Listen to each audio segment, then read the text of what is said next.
Assalamualaikum warahmatullahi wabarakatuh. Saya ingin mendeklamasikan sajak yang bertajuk Rasuah Pemusnah Tanah dan Indah, hasil nukilan daripada Dr. Mawar.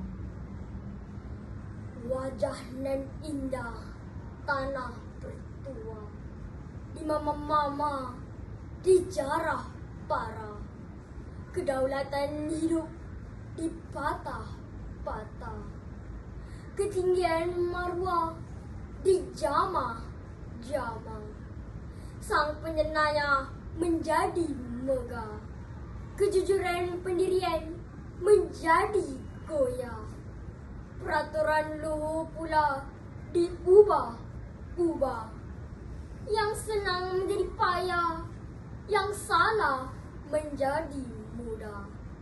Demikianlah berdebahnya rasuah. Orang-orang yang jujur menggigit jari tersungkur apabila engkau menghulur.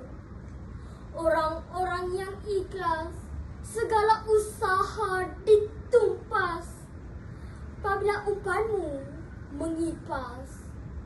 Orang-orang yang baik ditolak jatuh terbalik apabila tawaranmu membisik.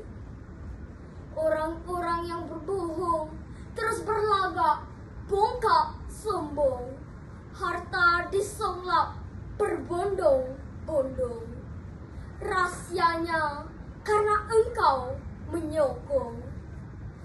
Yang hianat pun diberikan pangkat, harta keparat bertingkat-tingkat, karena upahmu mengambil tempat.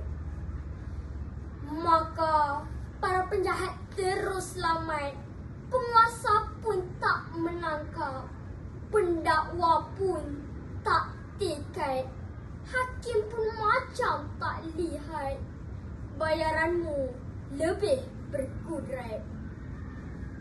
Negara nan kaya raya, rakyat hanya melihat saja, kemakmuran tidak dirasa, semuanya telah kau pusaka. Undang-undang kau yang punya, orang biasa menjadi mangsa. Dosamu menjadi pahala, salahmu jangan ditanya, suapanmu lebih berkuasa.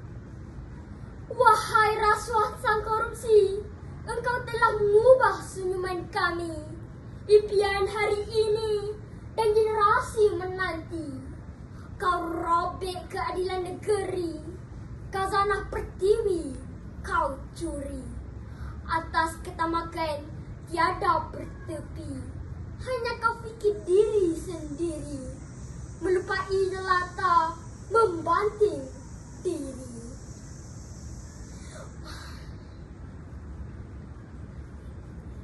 Wahai yang dilaknat oleh langit, pemelihara iblis, syaitan dan penasib, karenamu hidup kami dihimpit sempit, negara kami dosa dilumur dipali.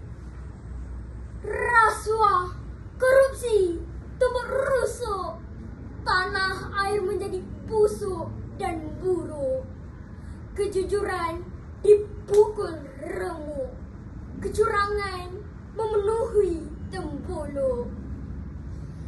Justru kami nekat dengan jiwa yang padai, memerangimu adalah jihad, bersahabat denganmu adalah jahat. Dosamu dibawa ke akhirat, di dunia ini kau dilaknat. Sekian, terima kasih.